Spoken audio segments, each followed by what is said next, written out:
No niin, ollaan täällä Helsingissä Tommy Robinsonin kanssa, brittiläinen äärioikeiston johtohahmo tai jotain semmoista.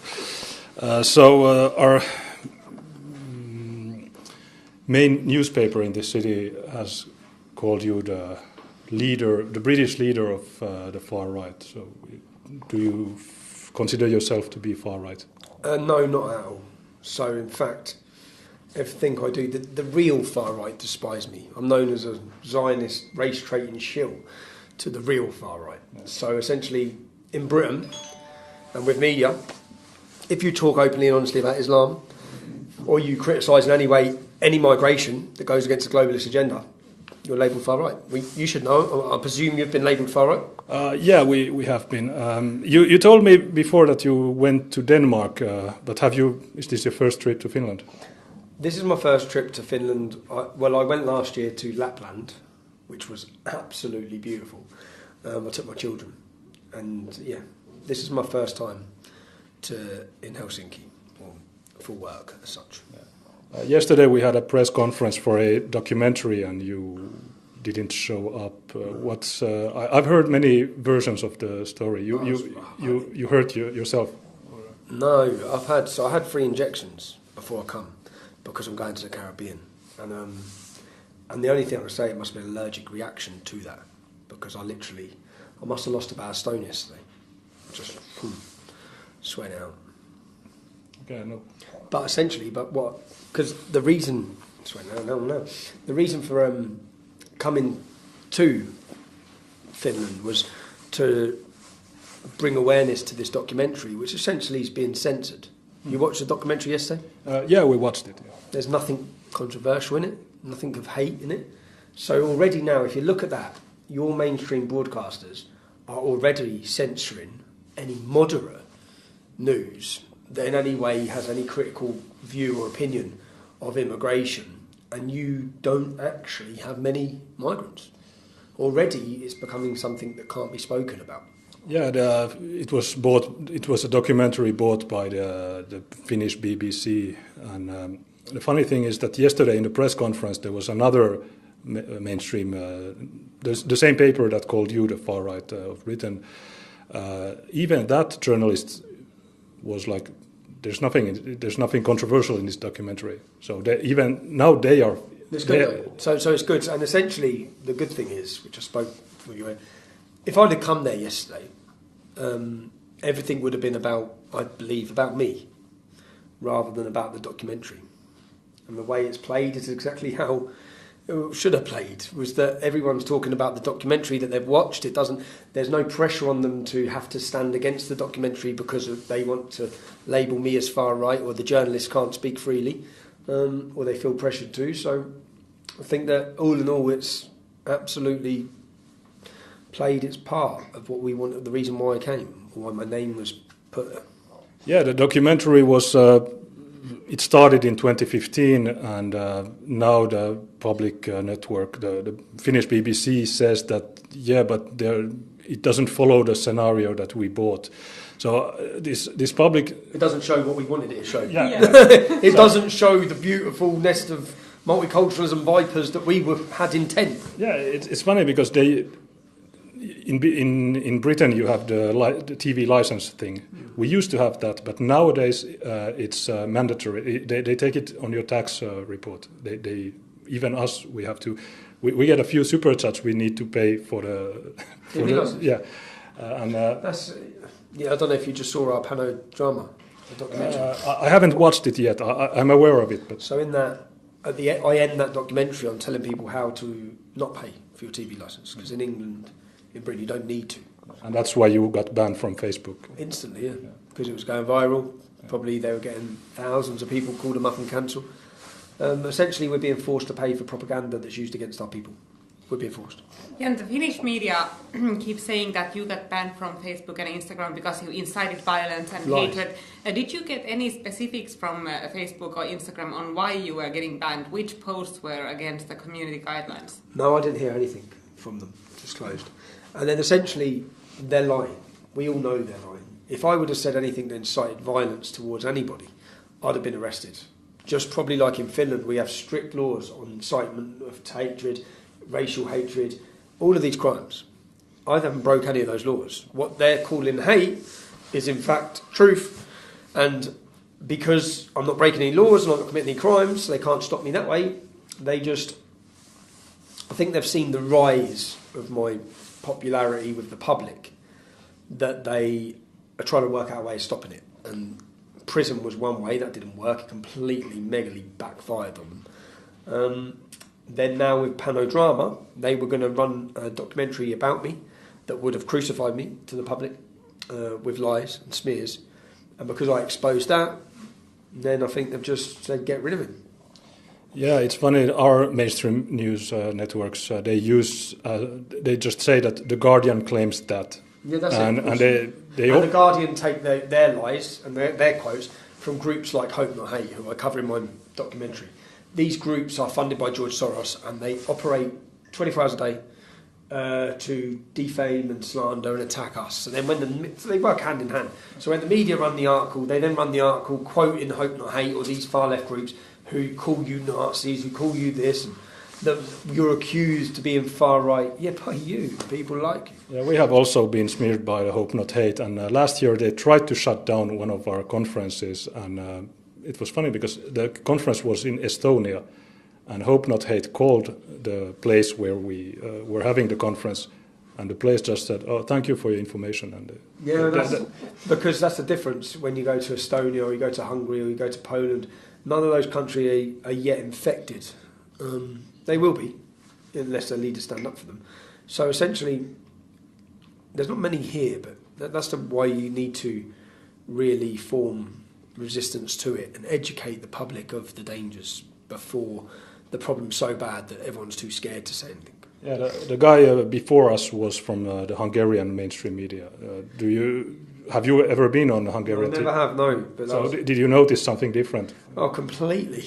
It's a completely different than any other journalist I've sat down with. Yeah, it's old school journalism like it used to be. He asks you a question, you answer it, without smears and attacks, without key words and buzzwords in order to just ruin you. Yeah. About hate speech laws, we have been suspected of hate speech. One of our crimes was to basically troll a leftist demonstration. We had placards. I said, "Learn to swim," and she had one saying, "A Scania hits you once.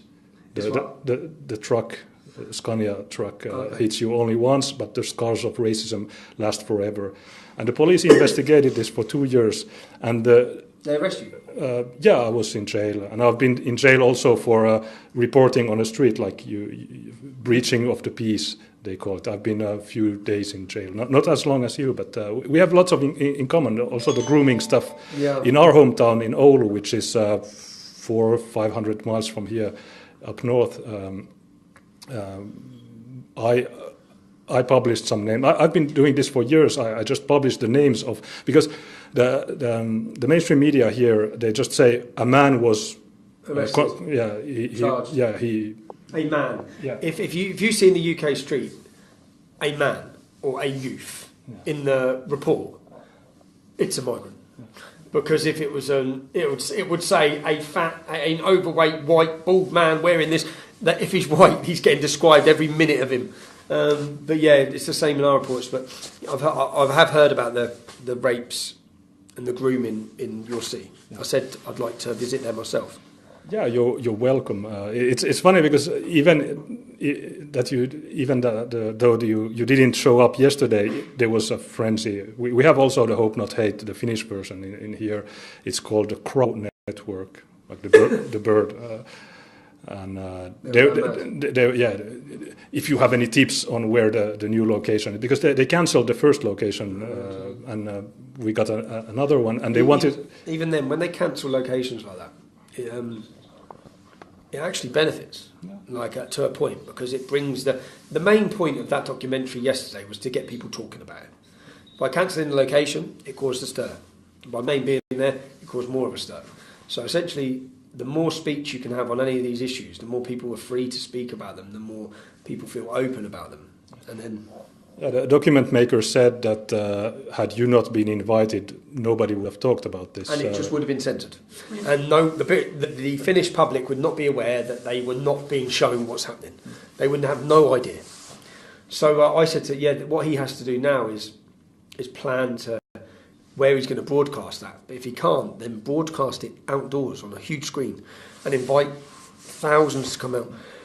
And then those thousands can essentially, I know I've been removed off social media, but citizen journalists like yourself are so important now. In fact, currently, since it still kind of belongs to the public TV, allowed to broadcast in public, but we can organize private sessions, and there are talks about this that we will be broadcasting it for that, and we will talk about it all the time. The documentary is really very neutral. It's not. There's nothing special. The only thing I think that it is censored is that it can wake up some people that have been brainwashed by they will see that that's the way it is. That there are encompassed in these migrants that are coming in are some terrorists, and until you can say who is and who isn't, you should not be bringing them into your country. And then their plans, they were talking, I believe, planning to rape girls, and then you've seen the rape rates skyrocket. You've had your first taste of terrorism. You know that even before the migrant crisis, we had a 17. The foreigners from the Middle East and North Africa. They rape at a rate of 17 compared to the native population, and that was during the years when we had 3,000-4,000 every year. In 2015, the so-called migrant crisis, we had 32,000 Iraqis and such that entered the country. But we have had some ISIS cases here. There was one terrorist attack in a city nearby. And there were two where he tried to ram a bus. Did he? They tried to. Yeah. But they said it wasn't terrorism, just like in England, where we get told it's mental health. Two people at the same time tried to take control of buses. Yeah. Yeah, but the passengers saved the situation. And also we have had some guys that have been trialed because we have proof that they were doing ISIS stuff in Iraq. And two were acquitted because they were twins. So the court here... But then even by trying them, that's the point, even by putting them in prison, so in the UK, when you put them in prison, the problem grows because they just convert more people. They have such control in our prison system in Britain. Our prison systems are like ISIS training camps. Yeah, that's the way in France, in Belgium, in many places. Here in Finland, we have a big population, and we also have noticed that even the mainstream media has said that they have noticed the rise of Islam in the prisons, and that's not a mistake. You know, the growing place for Islam when they've obviously started spreading through the prisons, even in America, everywhere. That's not been done without careful thought and planning, because even if you look at Muhammad, when Muhammad went out to the people he converted, first of all, to his thinking, were the criminals, were the thugs. And in prison, you've got the weakest people, the most vulnerable people, people who have been wronged their whole life by society, many of them, never been given a chance. And then they take all that anger and frustration and they give it a cause, and they welcome them into their brotherhood. And it's a powerful formula to mix. And then we have 800 a year, 800 hardened thugs and criminals, and you've got the toughest men in town then converting to Islam. So then it's all, when you go back to the town where they're from, they didn't have a foothold. Islam is in the streets, it's in the gangs. All the gangs now in towns like Birmingham, cities like Birmingham in England, the gangs of the young black men, the Afro-Caribbean gangs, or the drug gangs, they're all now Muslim from the prisons. None of them are born Muslim, but when some of them were converted, then slowly they've all converted. And then they have, and really whoever controls the streets controls the town. So you see the crime will be taken over by the Muslim migrants. The crime, the drugs, the prostitution, all of these things they'll be in control of. Yeah, it's lucky that Finland is not yet at that point. Even if you look at Sweden, Sweden is very terrible compared to us because bombings there. Finland opened its border in 1990 when the Soviet Union collapsed. We got some Somalis from the Soviet Union, the elite Somalis that came from the Moscow University. 2,000 Somalis entered the country illegally back then, and that's when the asylum system started in Finland, the asylum industry. And it's crazy that the wall in the Soviet Union, like in Germany, actually protected their country. Yeah. It's like East Germany. You look here and think we're so much better than West Germany because they had the wall. Yeah, if you look at like Chemnitz, you are aware of the city of Chemnitz, where Germany. They have big demonstrations. Yeah, I've been there. Okay, so Yeah, and in Eastern Europe, you don't see a lot of these problems that we have because communism has sort of vaccinated them against these ideas. So they are not as gullible for them as we are. But what would you say to these people? Because there are a lot of people in Finland who say that, okay, we can do this differently. We can take in all these migrants without it turning ugly like it has turned everywhere else. What would you say to these people? You can't. It's the same Islam. So it's the same Islam that's causing the problems in Sweden and Britain and France and all of these problems. And it's the same Islam in. It's not like all of a sudden they're going to come into your country and Islam's going to change. So long as they're being indoctrinated through Islam, so long as they have mosques funded Saudi in countries like this, it's the same intolerance, it's the same separatism, it's the same non-integration, it's the same, they believe that they are superior, they're being taught that they're superior, their way of life and their thinking is superior, that you are not equivalent, not equal, their views on women. For the last 90 seconds you've been without any sound. No sound is going online. Okay. This. Okei. Aji, niin pysy linjalla, sano kun alkaa kuulla. Me ollaan aika kellarissa, että se voi olla. Joo, ei kun se on vaan tää, ehkä tää johto. Sori. Ja myös pätkii hiukan. Aha, no täällä on vähän huonot We're in Finland, people. And it's snowy and beautiful outside.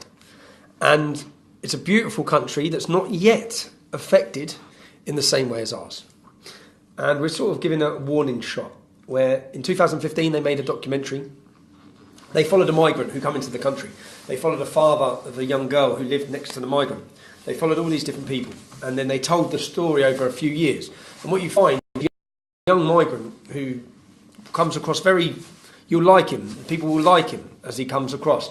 He tells the story that in his migrant camp, where these refugees are, that there are jihadis, that there are fighters, that the young Muslim men are talking about going and raping young Finnish girls. And in those 2 years from 2015, the rape rate went like this in Finland. Finland experienced its first terrorist attacks. All of these things tell the story. Now, the Finnish broadcaster, state BBC, that's who was due to air this documentary. And when they saw the news and saw what they got from the documentary, they pulled it. Because, of course, we can't have the public being aware of any of these problems because they just want everyone to think that Islam's great and migrants are great. So they pulled it. And the idea to censor it. And the gentleman who made the documentary invited me to come yesterday because he saw it's just being censored. But then he set up a theatre and they cancelled that. But then because all the press come for a frenzy because I'm the big far-right bad guys here, the whole country now and the mainstream media are talking about this documentary that's been censored and why it's been censored. And yeah, that's what we're doing here. And these two are citizen journalists who are doing exactly what we do. They're going against the mainstream media in England, in Finland. They're obviously called far right. They've been arrested, of course. Anyone been beaten up yet? No, but I had a bike lock attack. You had a bike lock? They hit you with a bike lock? Not me, but my camera. Oh, they smashed the camera. Yeah. So it's exactly the same. And do you know what? So they're from a city in the, don't know if it's north of, it's 500 miles from here. Yeah. Oulu. Oulu. I keep trying to say it. Oulu. Oulu. So, and in this city, this gentleman exposed the grooming scandal. So remember, they haven't had migrants here for long, 2 years. And how have those migrants said thank you and repaid the Finnish people? By raping up to 30 children, I believe. And the migrants who have done it have been Syrian, Eritrean, Iraqi. So in a small country like this, a 5.5 million population with less than 100,000 migrants, The grooming is exactly the same. The same culprits, the same tactics. They pick them up at the shops, they treat them to money and alcohol, and then they gang rape them.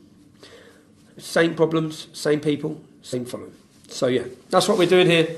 And we're actually in a prison. This is an old prison. And I think on the room it says, it's all the cells, the rooms, it's nuts. Yeah, but the people on Åland chat say that there was no sound problem. I don't know. There was no problem? Yeah, this is but they said that for 20 years in our country as well. No, but I mean, because okay. So, but yeah, sorry, I'm not used to speaking English, so it's I should. You're doing a pretty good job, mate. I may speak Finnish. Yeah.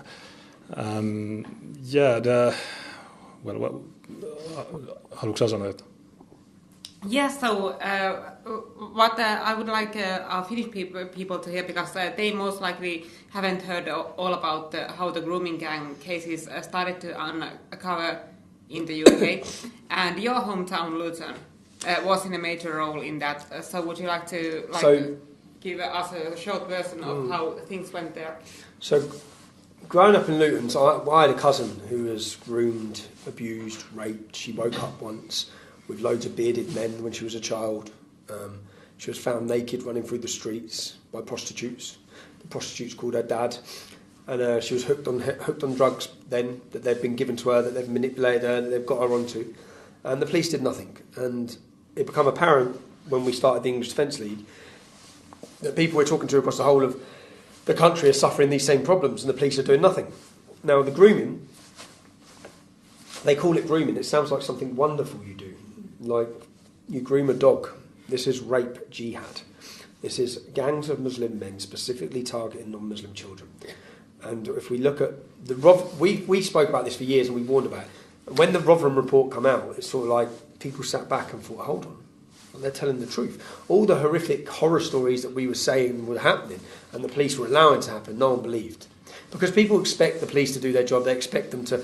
No one wants to believe we live in a corrupt society where the police will stand by and allow children to be raped. No one wants to believe that. Yeah, I get the sensation that the police, they are actually our enemies, because I've never met any friendly police officer. They always treat me as, they are friends with the Antifa, but with us they are very, very violent. Yeah, in our country, the hierarchy are like that, but the officers on the street are very supportive of us. But with the rapes, so in the town of Rotherham, so you understand the scale of the problem. Rotherham is about 3% Muslim. That's it, 3%. There are 10,000 Muslim men in Rotherham. There are 2,800 that fit the criteria or the age of men that could be involved in these rapes. That is aged 16 to 60, yeah? 2,800. That 2,800, over 500 are under investigation currently for child rape. That's 20% of the Muslim men in that population are already under investigation. 20%. Now, in the population of 3% Muslim, we have seen 1,400 children as a conservative guesstimate, so a lot more have been raped. In another city called Telford, there's 1% of Telford is Muslim. Yeah? In that city, there's 1,000 children that have been raped by these gangs. Now, I come from Luton, where 35% of the town is Muslim. What do you think it's like there? Now, and when it gets to a certain level where the infiltration of government, of police, of everything, the Muslims are everywhere, then I don't think you'll ever get the truly told what's happening in those towns, because they're so big, they keep it down. Now, I think these two cities in England have been used as scapegoat cities because they've been trying out for ages to get a public inquiry into other cities where there's large percentages, and they keep getting refused. The only time they've done a public inquiry was in a city where there's hardly any, and look what we found. So yeah, essentially, these problems will, and as I just said to those people there, these problems will infest everywhere that they are.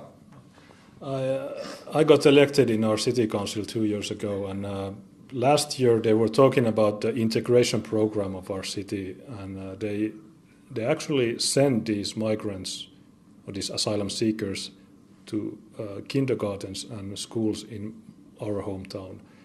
And I was As an integration program to meet local people. Oh my God! Yes. They send the migrants from Syria or Afghanistan and Iraq to meet your children. Yeah, and you can see the pictures on Facebook. They are hugging the young girls. Oh, it's, for God's sake! And one. Oh, it's not funny, but bloody hell! Yeah. One year. I know it's not funny. Here's Mohammed, who 4 weeks ago was running around machine gunning, fighting with ISIS, and here he is now, and here's your kid. 1 year ago, I held a speech during that integration program thing, and I asked them, "Are you crazy? What are you thinking?" But nobody listened to me. And we have also one police officer that has been elected in the city council, and he was like, "It's the best thing that ever happened." They call it two-way integration. Yeah, two-way, their way, and your kids going that way. Yeah, and still now. After these grooming gang rapes that were discovered in our city, they organized in January. They organized a security information thing, and I went there.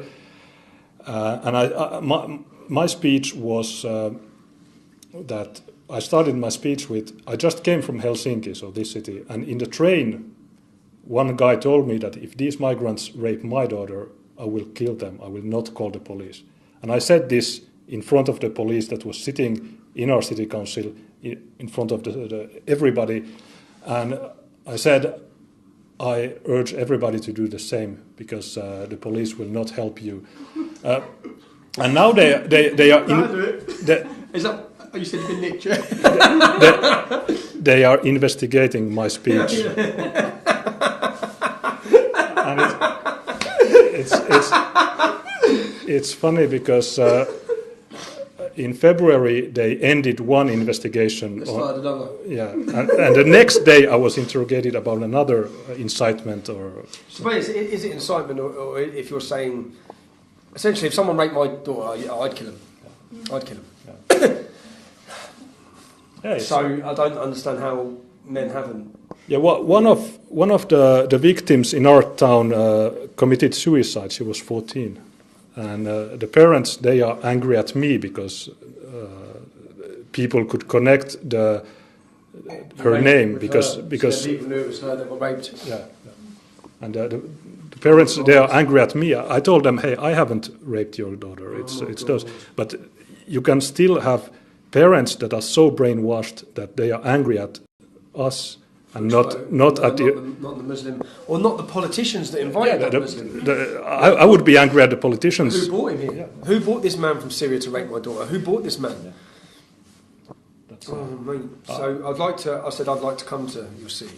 Yeah, you're welcome. Okay, so there's some. Yeah, thank you so much for your time, Tommy. Yeah. This has been very fun to talk to you. Okay, with the serious topics we have been discussing. Yeah, so if you're in Helsinki, you will be able to meet Tommy at around 7 p.m. local time. We are going to a place that will be published afterwards. Eli jos olette Helsingissä, niin voitte tulla tapaamaan Tommia kello 7, tuossa 7 maissa tai sinne päin. Niin voitte. Joo, Tiina laittaa Twitteriin ja Facebookiin. Me ilmoitetaan siellä ja tämä oli ihan hyvä lähetys ja tämä oli mielenkiintoinen tapahtuma. Thank you for your time. Thank you so much. And we've sat here since